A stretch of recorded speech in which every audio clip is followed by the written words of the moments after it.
Hello, my name is Mary McCormack. I'm a consultant clinical oncologist at University College Hospital in London, and I'm very pleased today to be joined by my colleague, Professor Cyrus Shigari, Professor of Radiation Oncology at Gustave Roussy in France.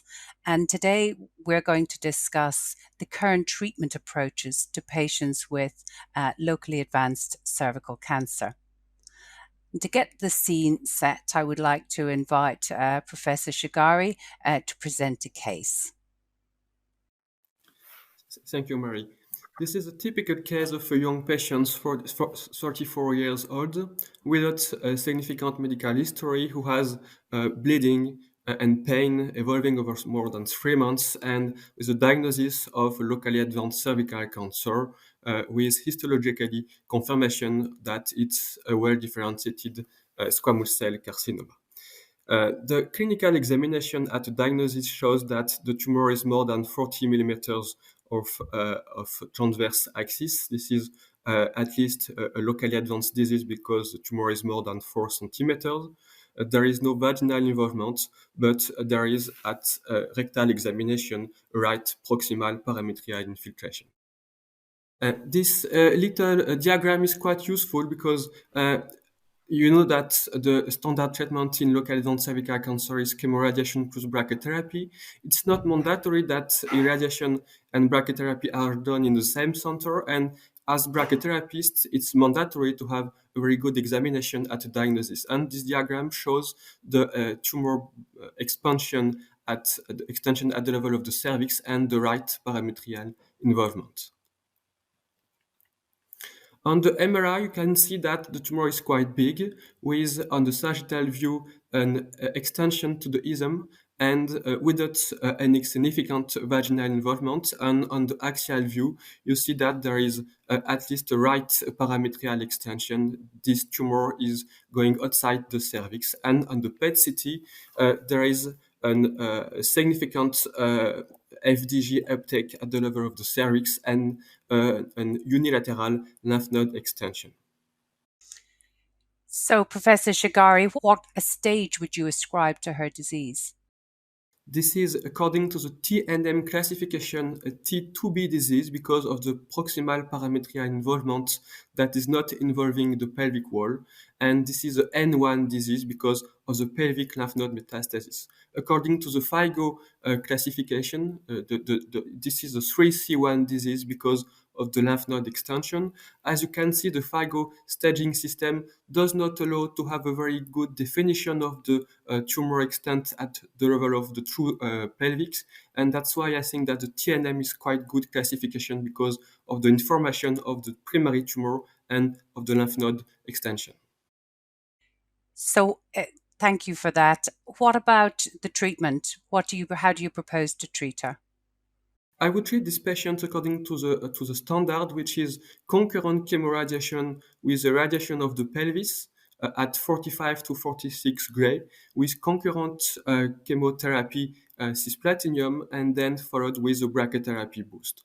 We could discuss in these young patients with a lymph node metastasis, a primary aortic lymph node dissection, to preclude infraradiological parotic lymph node extension because we know that the risk of false negative of the PET-CT in the paraortic area is not so low. It's around 20% because of the pelvic lymph node extension.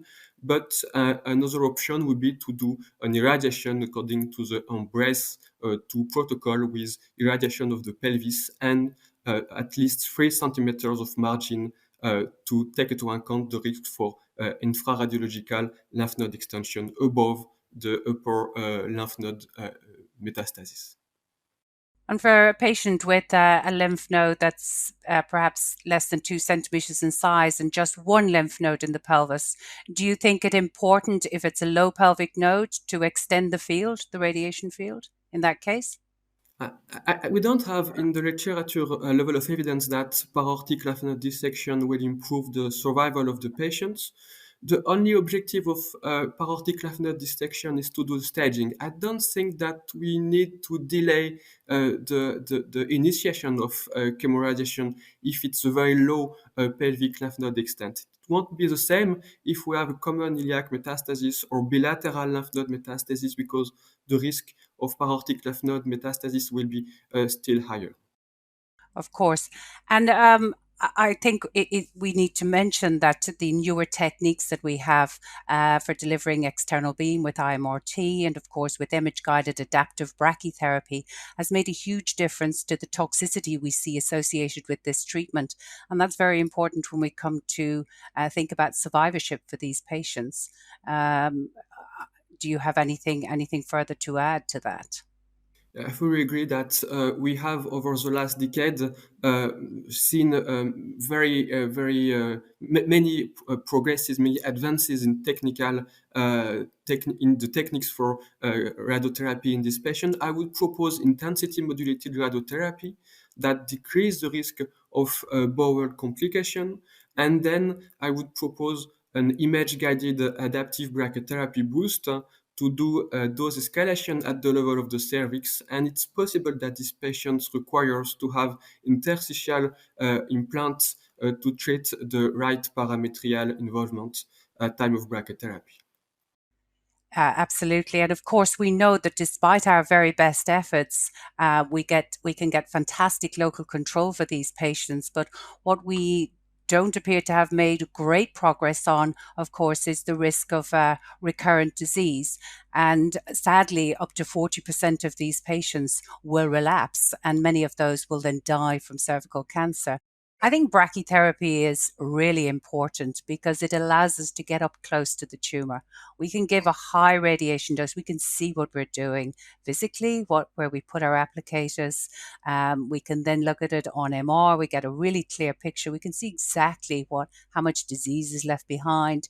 We can plan it in advance so we can decide if we're going to use interstitial needles to improve our dosimetry, and we can see what we're going to do to that patient and how much dose we're going to give, and we can modify that based on the dose that the bladder and the rectum are going to receive. So that's really critically important. And we could never get those doses, deliver those doses with external beam boosts in any way get close to what we're able to deliver. I mean, it's not unusual to get doses to our tumors combined external beam and brachy over 90 gray. We just couldn't achieve that without significant toxicity. We wouldn't get anywhere close to it with external radiation alone. I fully agree with Mary. I'm doing all types of brachytherapy, and each time we need to increase to increase the dose to very high levels. Cervix is a very good example, and to decrease the risk of complication. Brachytherapy is today the best irradiation modality. It is true in pediatric patients, for example. Each time we want to avoid to have large irradiation, even with protons, we cannot achieve the dose distribution of brachytherapy. The only limitation of brachytherapy is that you need to have access to brachytherapy experts and to expert centers to do this type of treatments. So, what are your thoughts on how we might move forward, and what the current thinking is on how we can improve on that beyond the standard chemoradiation with cisplatin, external beam, and of course brachytherapy? As you clearly highlighted, the three benchmarks for quality treatment are EBRT, chemotherapy use, brachytherapy boost, but also overall treatment time that should be as short as possible, ideally less than 52 days. But with this sequence of treatment, we have now local control more than 90%, 95%, including in very advanced disease. But these patients still has a risk for a distant metastasis. The Outback trial was negative, but Outback trial did not include patients with 3C2 disease, which means that with disease at the level of the parotid area, or did not include the patients who required interstitial brachytherapy. That's why we don't have a level of evidence for the benefit of adjuvant chemo in these patients. I think that the most interesting perspective is the use of immunotherapy, either concurrent or adjuvant, in these patients to decrease the risk of distant failure, but it's still under investigation.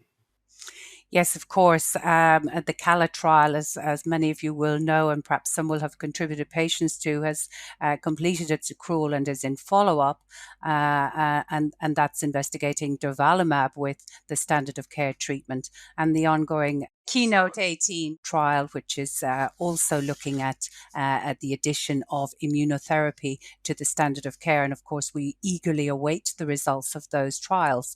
And then the question will arise as to whether all patients will require that approach to treatment. Will every patient need to have immunotherapy, or will we reserve that treatment for those patients with the most advanced disease? And of course, the trials have generally tended to accrue earlier stages with nodal involvement, and then the more advanced stages according to the old FIGO classification. It's a very challenging point, Dr. Marcomac, because based on what we know from concurrent chemotherapy, the highest benefit of concurrent chemotherapy was not for the patient with the most advanced disease. We don't know for immunotherapy if it will be the same, but for patients who don't have a very advanced disease, the outcome, in terms of local control, is very, very good. There still remains the risk of distant failure. We need to integrate in these trials biomarkers to identify the patients who will get the most important benefit from immunotherapy. And one biomarker that could be used is response to chemoradiation. And patients who have a poor response to chemoradiation have a high risk of local failure, but also of distant events. Thank you very much for this very interesting discussion. Thank you. Thank you very much.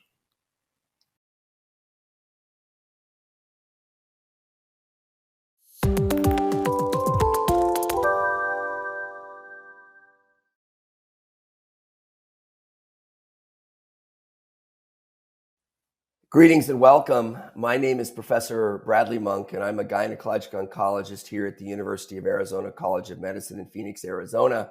It's my pleasure to be joined today by Ms. Kathy Smith, a nurse practitioner at Fox Chase Cancer Center in Philadelphia.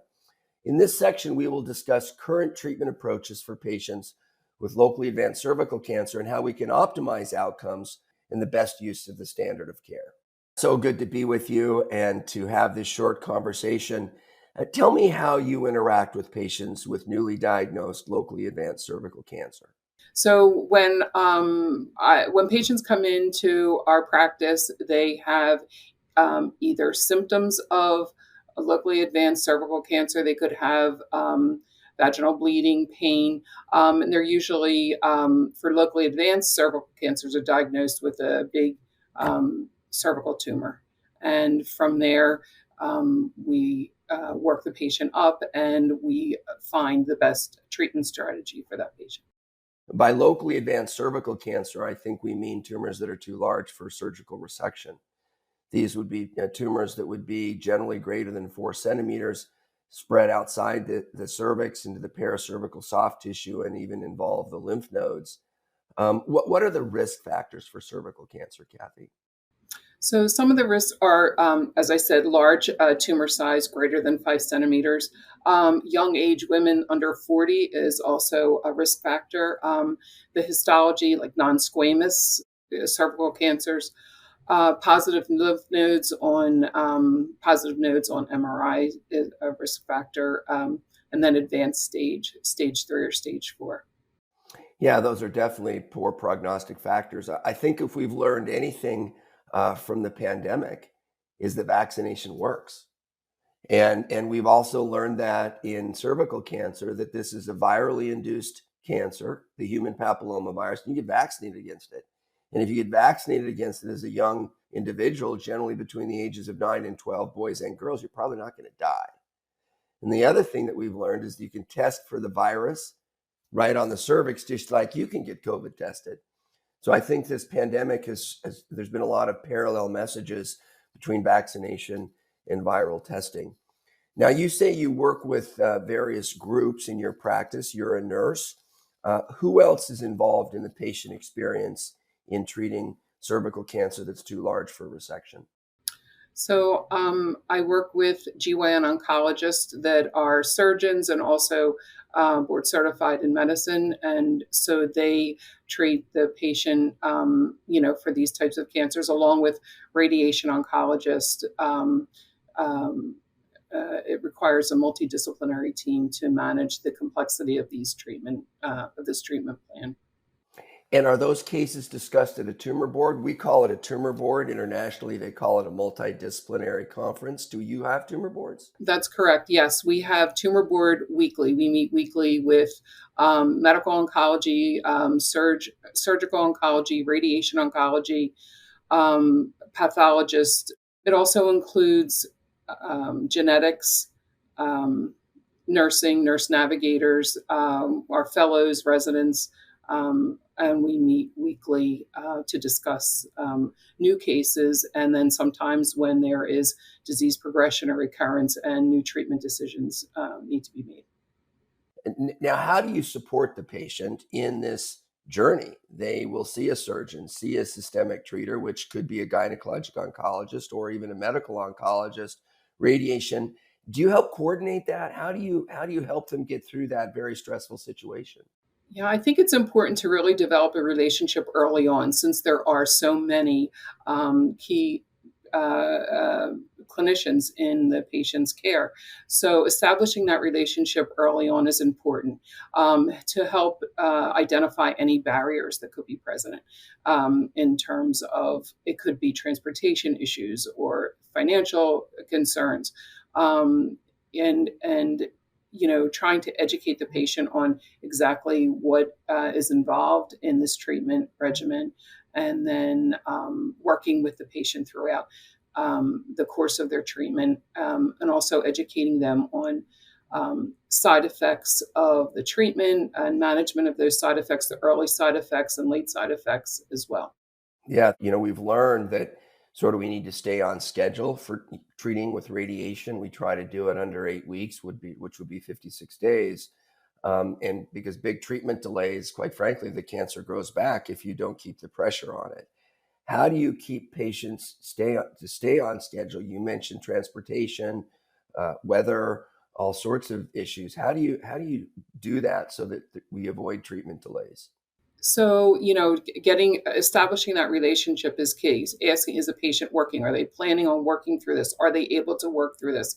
Help coordinating their appointment times. Is an early morning radiation appointment better for them? Can they come after work? If they need transportation issues, connecting them to social service in our institution to help them work through some of the logistics of getting to their treatments. Contact information, if they're not able to make it, where do they call? How do they call? Who do they talk to? And then coordinating, with follow-up calls in terms of chemotherapy, getting a time that is convenient for the patient and doing our best to meet their needs. Yeah, so within that 55, 56 days, you have to do the external beam, the fractionated radiation Monday through Friday, and then the brachytherapy, and then the chemotherapy. How do you coordinate all that together, again, to stay on time and to make sure that the proper treatment is delivered?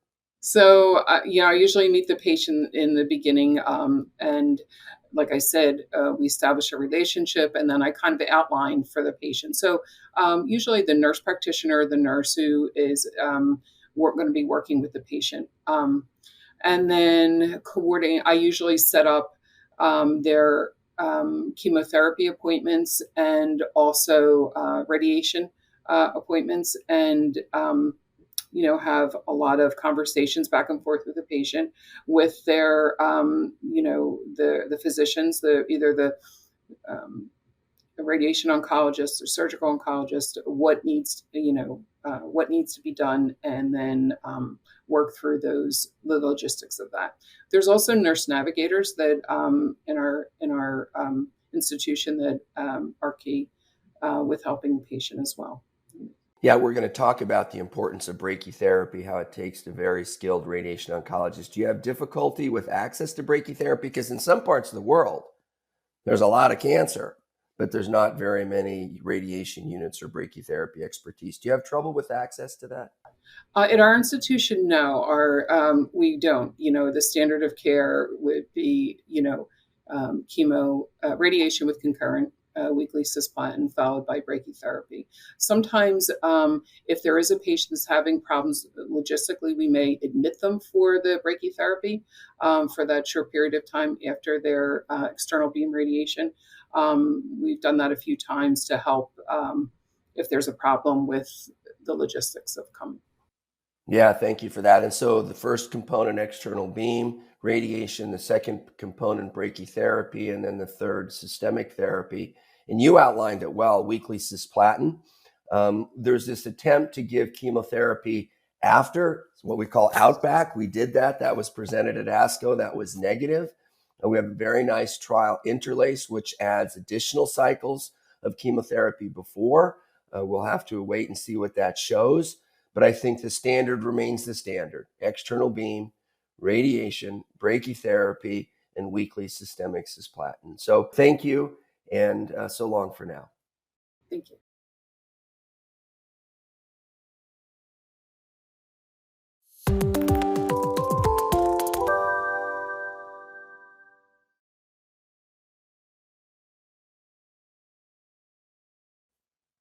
Hello, my name is Professor Bradley Monk. I'm a gynecologic oncologist and professor here in Phoenix, Arizona at both medical schools, University of Arizona and Creighton. I'm joined today by Professor Cyrus Shigari, professor of radiation oncology at Gustave Roussy in Villeneuve, France, and Dr. Mary McCormack, consultant clinical oncologist at University College Hospital, London in the United Kingdom. In this section, we will discuss the role of multidisciplinary treatment conferences, or tumor boards, if you will, and the entire team in implementing change to the best practices in caring for our women with locally advanced cervical cancer, and the importance of keeping up to date with the latest clinical data. Cyrus and Mary, you talked about this patient with 3C1 disease. What is the risk of recurrence in that setting? In other words, is that a highly curable cancer, or do we still have work to do? We know if we look at the data across the board at the data that overall survival is going to be around the 5 years, about the 70% mark, but up to about 40% of patients will relapse. And of course, the risk of relapse will very much be determined by perhaps the extent of nodal involvement for more of systemic relapse, whether the patient had chemo with their RADs, or indeed whether the patient has a particularly large pelvic tumor and the precise stage. So all of those will go into our factors that we will consider. But across the board, even for patients with 2B, there's still a risk of relapse, but the pelvic control rates are much higher. But when we get to the 3s and the 4s, I think it's fair to say that the pelvic control rate for the very, very large tumors, more advanced disease, can be maybe 75%, where it can be over 90% for the smaller or the earlier stages. So there's a little way to go in treating those patients with really advanced tumors. And Cyrus, how does that change if it spreads to the aortic nodes, the 3C2s, the risk of death?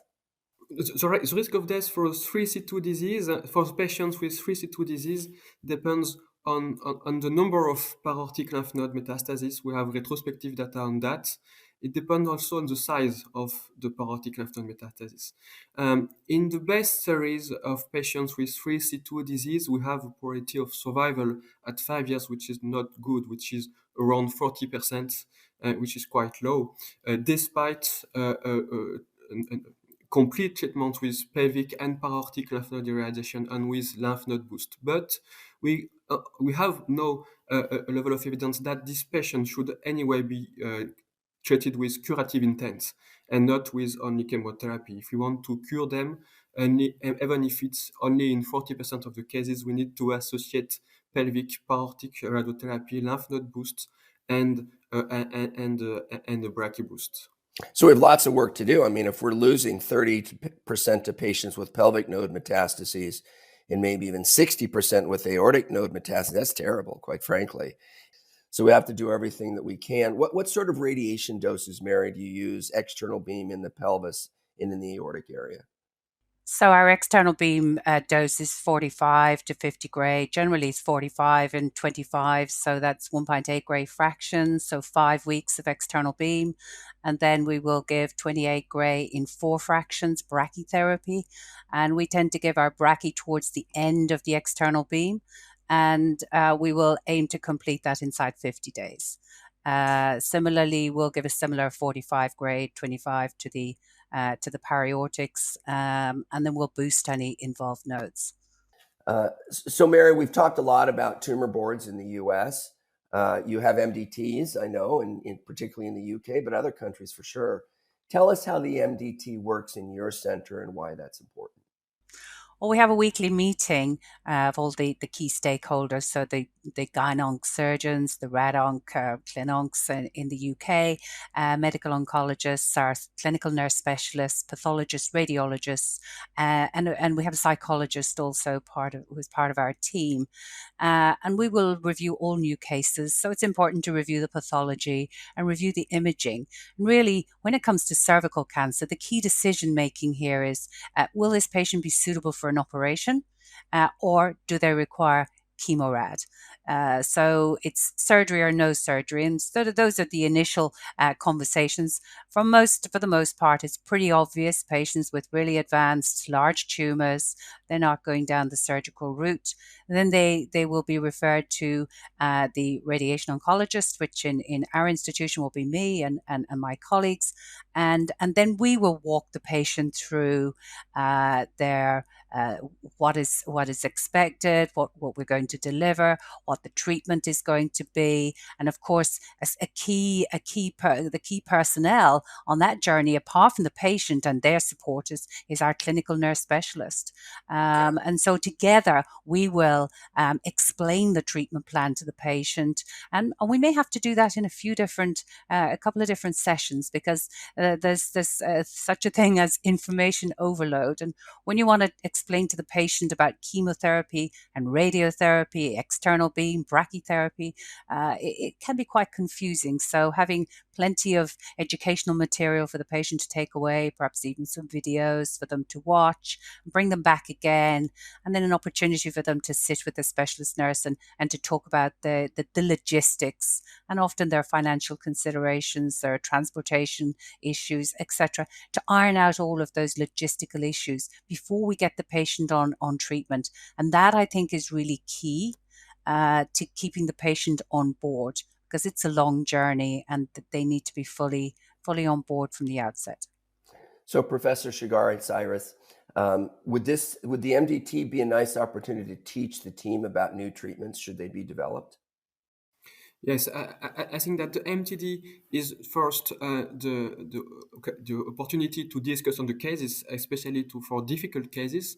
Sometimes we need to see the patients together with a surgeon, brachytherapist, and to discuss on specific cases what would be the best treatment approach.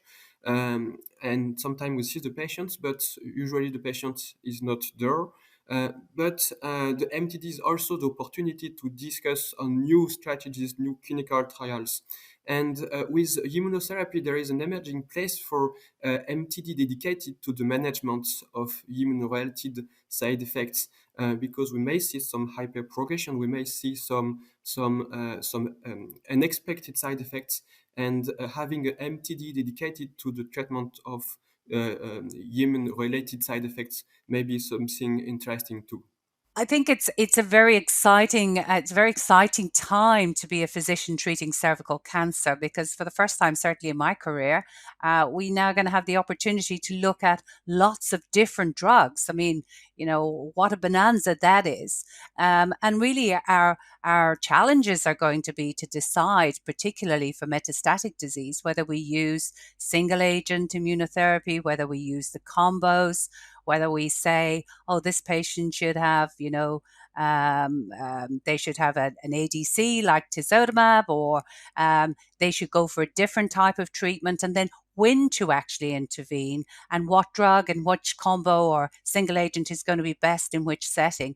And those are the sort of questions I think we're going to increasingly have to wrestle with, and to try to decide what's the best approach in an individual patient. Yeah, the IO combinations that we're excited about are obviously anti-PD-1, PD-L1s, but also in combination with LAG, CTLA-4, and TIGIT. If we can do better, and I think we all agree that we can, even given the best external beam, brachytherapy, and systemic chemotherapy, I think you guys mentioned these Keynote A18 pembrolizumab studies, Cala, durvalumab, where the immune therapy would be given with radiation and in maintenance. And those, would have to be used in the right patient. I get that, and we need to debate that. And Cyrus, I appreciate that. But if let's just say that was to be positive, Cala will be the first one with durvalumab. Mary, how are we going to roll that out? How are we going to teach and shift the world? Because we've made no changes to locally advanced cervical cancer chemotherapy and radiation since 1999. It's been more than 2 decades. How are we going to get that rolled out?